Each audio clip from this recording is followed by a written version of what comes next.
Nathan Carter was a man who built himself from nothing, a tech billionaire, a visionary, a leader.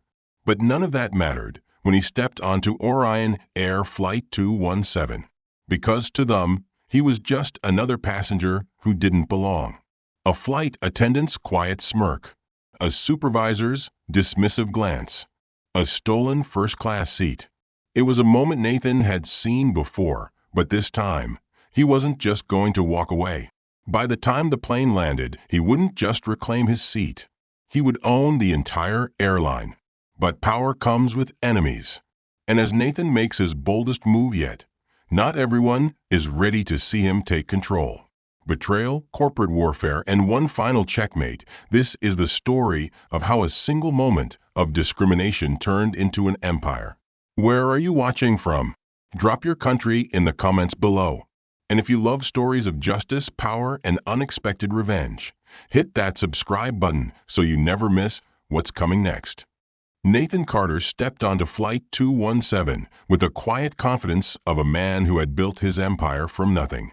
Dressed in a tailored navy blue suit, he adjusted his tie, eyes scanning the plush first-class cabin of Orion Air. It should have been a simple flight, just a few hours of rest before his next round of meetings. But as he reached his seat, Jessica, a blonde flight attendant with sharp blue eyes and a practiced smile, blocked his path. "Excuse me, sir," she said, her tone polite but edged with something else. "First class is reserved for premium passengers only." Nathan raised an eyebrow, pulling out his ticket. "I believe this says Seat 1A, first class." Jessica took the ticket, barely glancing at it before shaking her head. "That can't be right. Let me check." She didn't check. Instead, she turned to her colleague, whispering something that made them both chuckle. Nathan didn't need to hear it to know what it was about. "Here we go again." A few moments later, a gray-suited flight supervisor approached him. Unlike Jessica, he didn't even bother with pleasantries. "I'm sorry, sir," the supervisor said. "It looks like your seat was assigned incorrectly. We'll need to move you to economy class." Nathan felt his jaw tighten. He was used to microaggressions, to the sideways glances that questioned whether he truly belonged in elite spaces. But this was blatant. "I purchased this ticket weeks ago," Nathan said, his voice calm. "I'll stay right here." The supervisor smiled tightly. "Unfortunately, we have a long-time loyal passenger who needs this seat. We have policies to prioritize our best customers." Nathan exhaled slowly, controlling the rising anger in his chest. "So, let me get this straight. I paid full price for this seat, but someone else who just happens to be what? Whiter, more familiar to you, gets priority." The supervisor stiffened. "Sir, I need you to comply with our airline policies." From across the aisle, a middle-aged businessman in a crisp white shirt smirked. "Relax, buddy," the man said, nudging his seatmate. "Probably just a mix-up. Maybe he's someone's bodyguard." Laughter rippled through the cabin. Nathan's fingers curled into a fist against his thigh. He could have caused a scene, demanded to speak to the captain, pulled the "do you know who I am" card. Instead, he smiled, because Nathan Carter never fought battles he didn't already know he could win. "All right," he said, stepping aside. "I'll take care of it another way." Before the supervisor could process what that meant, Nathan pulled out his phone. With a few quick taps, he sent a message. Not to a lawyer, not to customer service, but to his investment team. "Look into Orion Air. Get me numbers.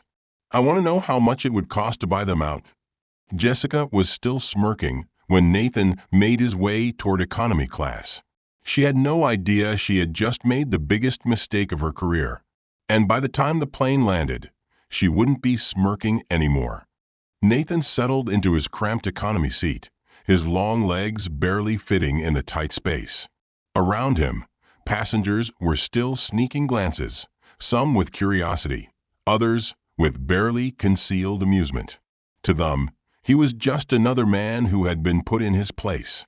He ignored them. His mind was already calculating. A message popped up on his phone. Jacob Vance, his top investment strategist, responded almost immediately. Jacob, Orion Air's market value sits around $2.1 billion. Weak earnings last quarter. Stock has been sliding for months. What's going on? Nathan smirked. He typed back, Nathan, I'm on their flight. They think I don't belong in first class. Let's fix that. Jacob, you want to buy them? Nathan, start making calls. Let's see if they're for sale. Nathan put his phone away. It would take time for the numbers to come in, but that was fine. He had a few hours. Across the aisle, an older woman leaned toward him. She had kind eyes, her face lined with age, but filled with wisdom. I saw what happened, she said in a hushed voice. That was wrong. Nathan gave her a small nod. It happens more than you think. She sighed. I believe it. But the way you smiled at them, you know something they don't you? Nathan chuckled. Let's just say they'll remember me by the time we land. A few rows ahead, Jessica and the flight supervisor were whispering. Every so often, one of them would glance back at Nathan. They were nervous. They should be. Minutes later, the captain's voice crackled over the speaker. Ladies and gentlemen, we are beginning our initial descent into Los Angeles. Please return to your seats and fasten your seatbelts. Nathan's phone buzzed again. Jacob, you're not going to believe this. Orion Air's CEO is already taking calls from investors. Rumors are swirling. The stock is dipping. This might be easier than we thought. Nathan leaned back in his seat, watching the first-class cabin from afar. Jessica was still there, moving between the passengers she deemed worthy of better treatment. She had no idea that the man she had dismissed would soon be her boss. The plane touched down with a smooth glide, rolling to a stop on the tarmac. The usual rustling of seatbelts and overhead compartments filled the cabin. But before Nathan could stand, a uniformed airport agent stepped onto the plane. Mr. Carter? Jessica's face paled. Nathan stood up, adjusting his cufflinks. That's me. Sir, we have been instructed to escort you to the VIP lounge. Orion Air's senior leadership has requested to meet with you immediately. A ripple of confusion spread through the passengers. Nathan grabbed his carry-on, walking past Jessica without a word. He didn't need to say anything. The look of horror on her face was enough. As he stepped off the plane, he glanced at his phone. Another message from Jacob. Jacob, CEO wants to talk. They think you're making a play. Are you? Nathan smiled to himself. Nathan, they don't know it yet, but I already have. Nathan walked through the terminal with the airport agent leading the way. Every step was measured, every breath controlled. He wasn't just a man heading to a meeting, he was a man about to change everything. The VIP lounge was sleek, modern, and drenched in quiet luxury. Inside, a group of executives sat stiffly around a conference table, whispering among themselves. At the head of the table was Richard Langford, CEO of Orion Air, a middle-aged man with silver-streaked hair. Richard radiated the arrogance of someone who had always belonged in rooms like these. As Nathan stepped in, all conversation stopped. Richard rose, offering a forced smile. Mr. Carter, it's a pleasure. Please, have a seat. Nathan didn't sit. Instead, he took a slow look around the room. He wanted them to feel the shift in power. So, he said smoothly, I assume you know why I'm here? Richard hesitated. We've been made aware of an incident on your flight. Let me assure you, Orion Air does not condone discrimination in any form. Nathan smirked. Interesting. Because I just spent 5 hours experiencing it firsthand. One of the executives cleared his throat. We're deeply sorry for the misunderstanding. Nathan interrupted, his voice still calm, but his presence suffocating. Let's be clear. I was denied the seat I paid for because someone assumed I didn't belong. That's not a misunderstanding. That's a systemic problem. Richard let out a forced chuckle. Mr. Carter, surely we can come to an amicable solution. Perhaps a formal apology. Nathan's phone buzzed. He checked the screen. Jacob, we have an opening. 51% of Orion Air's shareholders are open to selling. They just need an offer. Nathan looked back up, slipping his phone into his pocket. You want to talk about solutions? He said, his voice like steel. Here's one. I buy your airline. The room froze. Richard blinked. Excuse me? Nathan took a step forward. You heard me. I'm prepared to make an offer for controlling interest in Orion Air. Today. One of the executives let out a nervous laugh. That's absurd. You can't just walk in here, and Nathan slid a folder across the table. Inside that folder are Orion Air's financial reports, market trends, and stock performance projections. Your company has been hemorrhaging money for the past 3 quarters. The brand is weakening. Your investors are getting nervous. Richard's jaw clenched, but he didn't refute it. Nathan continued. Now, imagine what happens when the story goes public. Orion Air, the airline that discriminates against black billionaires. Think your stock will hold steady after that? Silence. Nathan leaned in. I'm offering you a way out. You sell to me, and I clean up this mess. The alternative? Well, he smiled. You might not like it.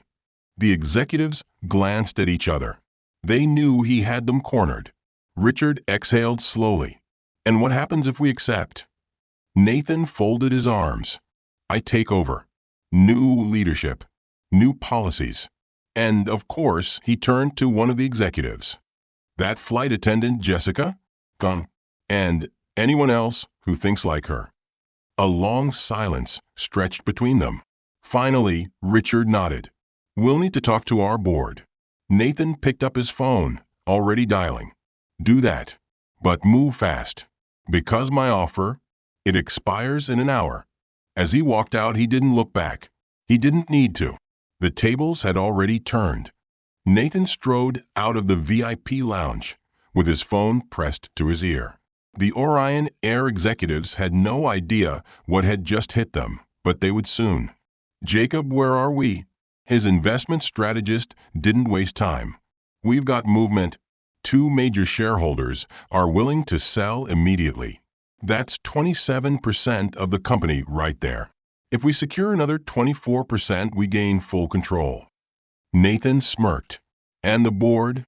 They're scrambling, Jacob replied. They know their stock is vulnerable. If we push the right way, we'll have them in a matter of hours. Nathan glanced back at the lounge. Through the glass doors, he could see Richard Langford pacing, phone in hand, no doubt calling every board member he could reach. The panic had set in. Good. Push harder, Nathan said. I want them to feel the walls closing in.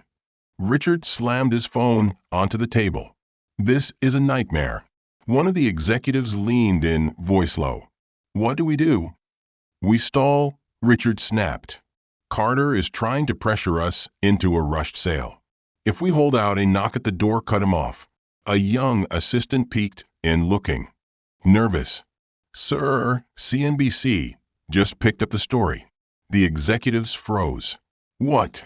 Richard asked, his voice dangerously low. The assistant swallowed. The headline is, Tech billionaire Nathan Carter moves to buy Orion Air after alleged first-class discrimination. It's already trending on Twitter. Richard's face went pale. Get our PR team. Now. Nathan checked his phone. His notification feed was exploding. The world was watching. The public outrage was spreading fast, and investors were watching closely.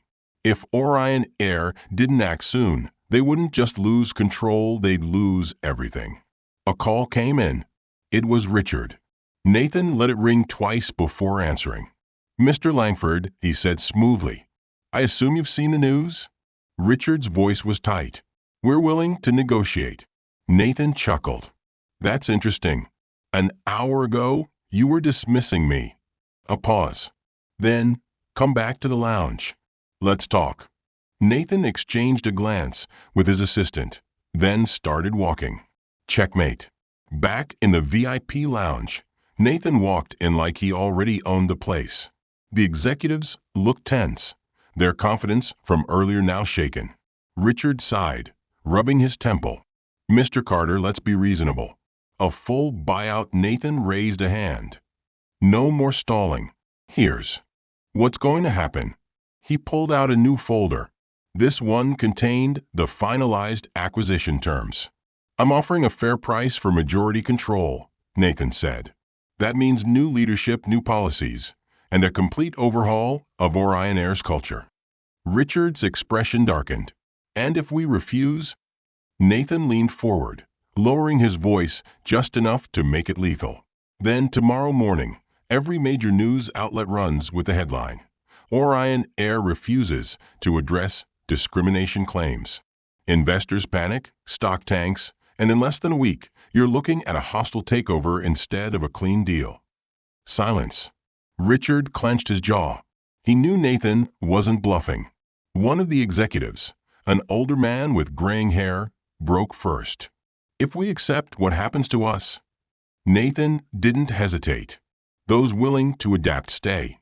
Those who were part of the problem. He glanced at Richard. Don't. Richard's fists tightened, but the room was already shifting. The board was turning against him. Finally, after a long pause, Richard exhaled. Fine, he muttered. You win. Nathan smiled. I know. By sunset, the deal was signed. Nathan Carter was now the majority owner of Orion Air. The press release hit. The media. Nathan Carter acquires majority stake in Orion Air. Promises major changes. And just like that, the airline's fate was no longer in Richard Langford's hands. It belonged to Nathan Carter. And this was just the beginning. Nathan Carter sat at the head of the Orion Air executive boardroom, his boardroom now. The air was thick with tension as the airline's top brass sat across from him, shifting uncomfortably in their seats. Just hours ago, they had dismissed him as an outsider, a man they could push aside. Now, they were waiting for his first order as the new owner of the company. He adjusted his cuffs, letting the silence stretch. He wanted them to feel the weight of what had happened. Finally, he spoke. Let's start with the obvious, Nathan said, his voice steady but sharp. We need to talk about accountability. Richard Langford, now just a former CEO, shifted in his chair, arms crossed. If this is about the incident on Flight 217, we've already addressed it. The flight attendant Jessica will be reprimanded. Nathan let out a quiet chuckle. Reprimanded? He leaned forward. No, she's fired. A murmur went through the room. Richard stiffened. Now, hold on, Nathan cut him off. Let's be clear. Jessica wasn't just one bad employee. She was a symptom of a bigger problem, a culture that allows discrimination to go unchecked. That ends today. One of the board members, a woman in her 50s with sharp eyes, spoke up. And how exactly do you plan to fix that? Nathan smiled. He had been waiting for that question. I'm implementing a zero-tolerance policy for discrimination. That means full investigations into passenger complaints, mandatory diversity training for every employee, and immediate termination for anyone found engaging in racial bias. Richard scoffed. That's extreme. Nathan's expression didn't change. No, Richard. What's extreme is losing a multi-billion-dollar company over ignorance. He turned to the head of HR.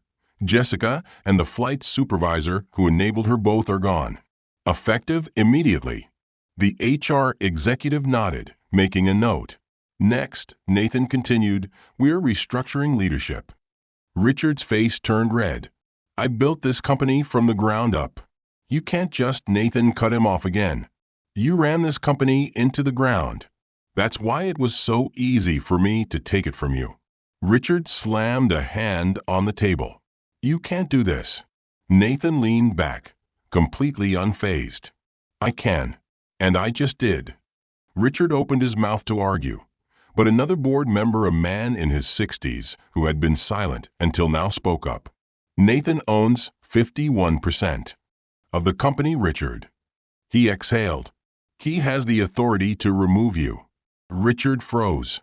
For the first time, real fear crossed his face. Nathan stood, buttoning his jacket. Effective immediately, Richard Langford is no longer affiliated with Orion Air. Security will escort you out. The doors swung open. 2 security officers stepped inside. Richard looked around, waiting for someone to object. No one did. This isn't over, Richard hissed as he stood. Nathan met his eyes. Oh, it is. But don't worry, you'll have plenty of time to reflect on where it all went wrong. Richard stormed out, slamming the door behind him. Nathan turned back to the board. Now that we've handled that, he said, let's talk about the future. A better future. A different Orion Air. Or, rather, Nexair. The boardroom was quiet now. Richard Langford was gone. The old guard was rattled. And Nathan Carter? He was just getting started. He tapped his fingers on the polished oak table, letting the weight of the moment settle in. Then he spoke.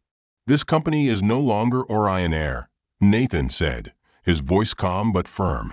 We are entering a new era. Effective immediately, we begin the transition to Nexair. Some board members exchanged uncertain glances, but others nodded, already sensing the inevitability of what was happening. Nexair? One of them, a woman named Diane, asked. Nathan smiled. A name that represents forward-thinking innovation, inclusivity, and a commitment to excellence. The name Orion Air is tainted. It represents the past. Nexair will be about the future. A man in a gray suit cleared his throat. You do realize a full-scale rebranding will cost millions, right? Nathan didn't even blink. I'm prepared to invest whatever it takes. And I'm not asking. I'm informing. Silence.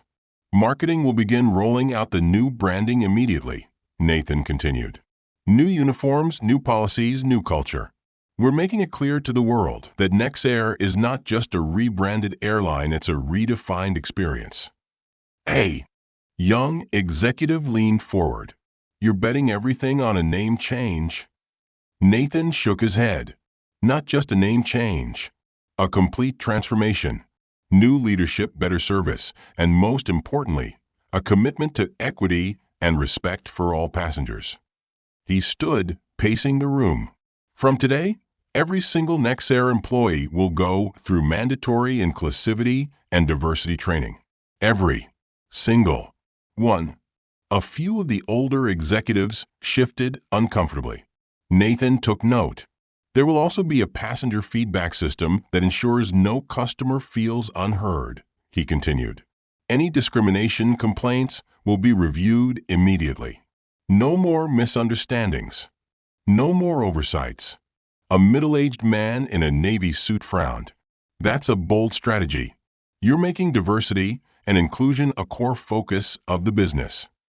Nathan stopped pacing and met his eyes. It should have always been a core focus. The man had no response. Nathan turned to Diane. How fast can we roll out a statement to the public? Within hours, she said. Good, Nathan replied. I want a press release drafted. The world needs to know Orion Air is dead. Nexair is here to stay. News outlets exploded with the story. CNN. Nathan Carter officially acquires Orion Air, announces rebranding to Nexair. Forbes. Tech billionaire shakes up aviation industry. What Nexair means for the future of air travel. Twitter was on fire. This is how you handle discrimination. Own the company and fire the racists. Legend. Nexair? I love it. New era for air travel. Let's go. Orion Air was trash anyway. Time for something better. Meanwhile, at Orion Air headquarters, soon to be Nexair HQ, the offices were buzzing. Employees whispered in hallways, unsure of what this change meant for them. Some were excited. Others were terrified. Nathan sat in his new office, overlooking the city skyline. His phone buzzed. Jacob. Stocks are rebounding. Investors like what they're seeing. Nexair could be a powerhouse if we execute this right. Nathan smiled. Nathan, we will. As he looked out over the city, one thought ran through his mind. This wasn't just a business move. It was a statement. And he was far from done. Nathan Carter stood at the floor-to-ceiling window of his new office at Nexair headquarters, gazing over the city skyline. It had been less than 24 hours since the public announcement, but the waves of change were already crashing through the aviation industry. His phone buzzed. Jacob. Again. Nathan answered without looking away from the window. Talk to me. The fallout is bigger than expected, Jacob said. Langford is on a media tour trying to spin this in his favor. Nathan smirked. Let me guess he's playing the victim? Exactly. Claims he was forced out of his own company. That you're making this a personal vendetta rather than a business move. Nathan turned from the window and sat at his desk, opening his laptop. Sure enough, headlines flooded the screen. Fox Business. Ousted CEO Richard Langford speaks out. I built Orion Air and Carter stole it. CNBC. Langford. Carter's rebranding is a PR stunt, not real change. New York Times. Corporate overhaul or power grab? The Nexair takeover sparks debate. Nathan sighed. Predictable. Let him talk, Nathan said. People are smarter than he gives them credit for. Jacob hesitated. Still, some investors are nervous. They want to know how you're going to handle the backlash. Nathan closed his laptop. Simple. We let our actions speak louder than Langford's words. Across town, Richard Langford paced inside his penthouse office, gripping a tumbler of whiskey. His phone buzzed relentlessly with calls board members, investors, journalists. His assistant peeked in. Sir, another 3 executives just resigned. They're aligning with Nexair. Richard clenched his jaw. Traitors, he muttered. He threw back the rest of his drink and slammed the glass down. This was slipping away faster than he ever imagined. Nathan sat at the conference table with his new executive team. Jessica has been terminated. Diane, the new head of HR, confirmed. So has the flight supervisor. Nathan nodded. Good. But this was bigger than just 2 people. Now let's talk about the flight crew as a whole, Nathan said. How deep does this problem go? Diane slid over a folder of internal complaints. This isn't the first time we've had issues. We've found multiple reports of biased treatment, some formal complaints, others buried. Nathan scanned the documents. Sweeping this under the rug was the old Orion Air way. Nexair would be different. Then we overhaul hiring and training immediately, Nathan said. Any employee who can't treat passengers with basic respect has no place in this company. A man at the table, the new chief operating officer, raised an eyebrow. That's going to cause backlash. Some will say you're overcorrecting. Nathan leaned forward. Let them. The goal isn't to please everyone. The goal is to build a company where discrimination is impossible. Silence. Then, one by one, the executives nodded in agreement. Change was here, and it wasn't slowing down. By that evening, Nexair's new policies were public. CNN. Nexair implements new anti-discrimination training for all employees. Forbes. Carter's vision. How Nexair plans to change the industry. Twitter. Finally, an airline actually doing something about racism instead of just tweeting about diversity. Nexair's policies are making other airlines look real bad. Time to book my next flight. Langford can cry all he wants, but Carter is out here making history. Nathan watched the headlines roll in, his expression unreadable. This was working, but it wasn't over yet. Tomorrow, he had one final move to make, one that would end Richard Langford's reign for good. Nathan Carter arrived at Nexair headquarters just before sunrise, coffee in hand, his mind razor-sharp. Today was the day he would put the final nail in Richard Langford's coffin. As he stepped into the executive boardroom, his team was already waiting. Jacob, Diane, and the new Nexair leadership. The room buzzed with anticipation. All right, Nathan said, setting his coffee down. Let's get this over with. What's Langford's next move? Jacob flipped open his laptop. He's scheduled for a primetime interview tonight. He's calling it a tell-all, trying to paint himself as the fallen hero who was wrongfully ousted. Nathan exhaled through his nose, unsurprised. He's playing the victim card. Classic. Diane leaned forward. But we have something he doesn't. Nathan arched an eyebrow. Which is? Diane slid a file across the table. Receipts. Nathan opened it and skimmed the pages. Internal emails, complaint records, investor warnings, everything pointing to Langford's long history of ignoring discrimination complaints. Some of them were downright damning. Nathan smirked. Perfect. Time to end this once and for all. Across town, Richard Langford adjusted his tie in the mirror of a high-rise studio. The stage was set for his exclusive live interview, a last-ditch effort to reclaim his narrative. His assistant handed him a stack of prepared statements. Stick to these talking points. Emphasize how Carter strong-armed the board, and Richard waved him off. I know what to do. I built that airline. They'll believe me over him. As he walked onto the set, cameras rolling, he forced a sympathetic smile. Ladies and gentlemen, I am Richard Langford, and I'm here to tell the real story behind Nexair. Back at Nexair headquarters, Nathan watched the interview unfold from his office, his expression unreadable. Jacob stood beside him, phone in hand. Everything's in place. Just say the word. Nathan nodded. Drop it. Jacob tapped his screen. Seconds later, news outlets exploded. CNN breaking news. Leaked documents reveal former Orion Air CEO ignored discrimination complaints for years. The Washington Post. Receipts don't lie. Langford's history of systemic bias at Orion Air. Forbes. Nexair strikes back. Carter's team releases internal emails exposing former leadership. Twitter. It was a bloodbath. Langford is done. This man let discrimination run wild, and now he wants sympathy? Nope. Carter didn't just win. He buried him. Game over. Bro thought he was going to play chess, but Carter was out here playing 4D intergalactic warfare.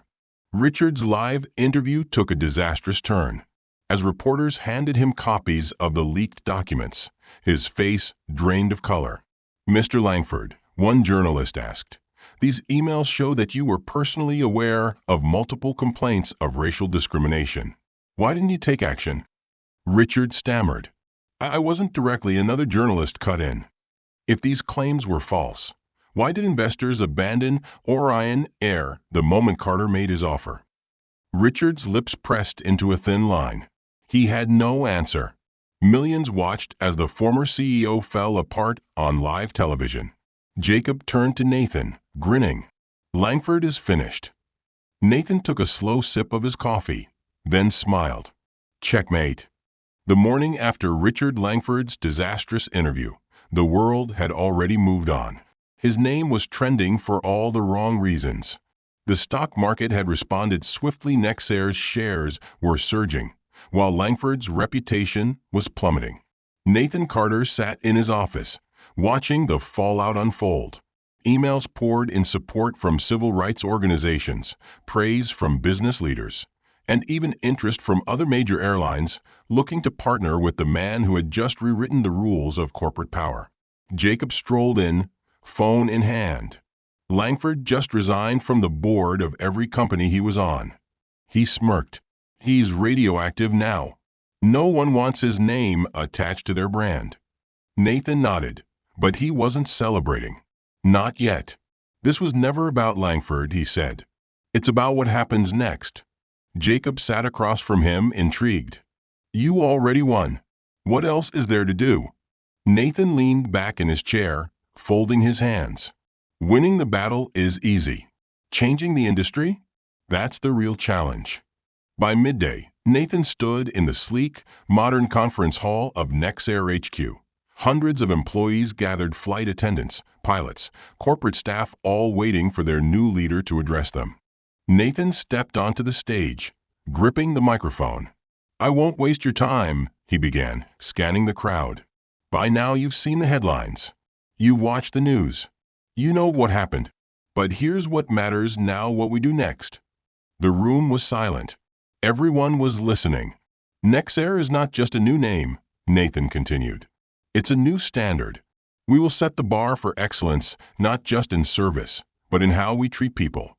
Our passengers, our employees, our partners. He paused, letting his words settle. I know some of you are wondering if this change is real, if I'm serious about creating an airline where everyone is treated with respect. He let his gaze sweep across the room. Let me be clear, this is not a PR stunt. This is a revolution.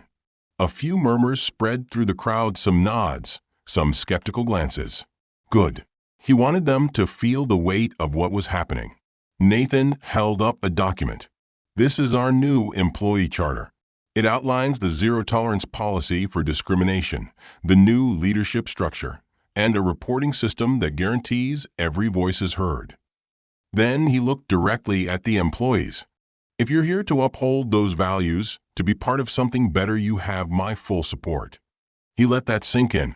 But if you think nothing needs to change, if you believe passengers should be judged by the color of their skin, their background, their gender, Nathan's voice hardened, then this is your last day at Nexair. A few employees shifted uncomfortably. But most started clapping. Then the claps turned into applause. Then a standing ovation. Nathan nodded. This was just the beginning. 2 weeks later, Nexair's first official flight under its new name was about to take off. Nathan stood at the gate, watching passengers board. A young black girl, no more than 10, clutched her mother's hand. She kept glancing at him, hesitant. Finally, she gathered the courage to step forward. Are you the man who bought the airline? She asked shyly. Nathan crouched to her level. I am. The little girl's eyes lit up. Mommy said you changed everything. Nathan smiled. Not everything, but we're working on it. She grinned, then held out a crumpled piece of paper. I wrote you a letter. Nathan unfolded it. It was written in messy, hopeful handwriting. Thank you for making a place where people like me can feel special too. Nathan's throat tightened. He smiled, tucking the letter into his jacket pocket. Thank you, he said softly. That means more than you know. As she boarded the plane, Nathan looked up at the bright blue Nexair logo on the aircraft. This was never just about an airline. This was about changing the sky itself. Nathan Carter stood on the runway, watching Flight NX001 soar into the sky, its sleek, rebranded Nexair logo gleaming under the morning sun. The cheers from employees and press still echoed in his ears, but he wasn't thinking about the spectacle. He was thinking about what came next. The battle had been won, Orion Air was gone, and Nexair had taken flight. But the war for real change? That was just beginning. As Nathan walked back toward the terminal, Jacob caught up with him. Big moment, his friend and strategist said. First flight under the new brand. How does it feel? Nathan exhaled, watching the plane disappear into the clouds. Like the real work starts now. Jacob smirked. You mean taking over an airline wasn't enough? Nathan chuckled. Taking over was the easy part. Keeping our promises, that's the challenge. Jacob handed him a tablet. Then you'll want to see this. Passenger feedback from today's flight. Looks like the new customer service policies are already making an impact. Nathan skimmed the comments. Staff was respectful and welcoming. One review read, "The difference is night and day." Another passenger had written, "For the first time, I felt seen and valued on a flight." Nathan nodded. This was why he did it. Then he scrolled further and found something that made him pause. A report from security. A passenger had verbally harassed a black flight attendant mid-flight. The crew handled it professionally, enforcing Nexair's zero-tolerance policy, and the passenger was removed from the flight upon landing. Nathan clenched his jaw. Even with change, the old world still tried to creep in. Jacob sighed, seeing his expression. You can fix a company. You can't fix everyone. Nathan looked up, fire in his eyes. No, but I can make sure the people who refuse to change have no place in our future. That afternoon, Nathan gathered his top executives for a meeting. Diane, the new head of HR, started the briefing. The crew followed protocol exactly. The flight attendant was shaken, but says she felt supported by the team. Nathan nodded. Good. That's what I want for every employee to know they're backed. He turned to the COO. How are we handling public response? The COO smirked. Social media is already on our side. People are applauding the fact that we removed the passenger instead of tolerating bad behavior. It's setting a new precedent. Nathan leaned forward. That's the goal. The moment we compromise, the moment we let something slide, we become the old Orion Air. The executives nodded. They understood. Jacob chuckled. Langford must be losing his mind right now. Nathan smirked. He's history. Nexair is the future. That evening, Nathan walked through Nexair's bustling terminal, feeling the energy of something new, something alive. As he passed Gate 14, he saw a familiar face, the young black girl from earlier, the one who had given him the letter. She was standing by the window, watching the planes. Nathan approached, crouching beside her. What do you see out there? She turned, eyes wide with excitement. I see a sky where anyone can fly. Nathan's heart swelled. He pulled the crumpled letter from his pocket, the one she had given him earlier. And you helped build that sky? She beamed. Nathan stood, looking one last time at the bright Nexair logo on the plane outside. He had taken an insult and turned it into an empire. He had rewritten the rules. But most importantly, he had proven that real power isn't just about winning. It's about lifting others up to fly with you. As the little girl waved goodbye and boarded her flight, Nathan whispered the words that started it all. We're flying higher than ever. Nathan Carter's journey wasn't just about taking over an airline, it was about changing the rules, breaking barriers, and proving that no one can decide where you belong except you. If you believe in standing up for what's right, in creating a world where everyone is treated with respect, then this story is just the beginning. Where are you watching from? Drop your country in the comments below. Let's see how far this message can fly. And if you want more stories like this, don't forget to subscribe to the channel. Let's keep soaring together.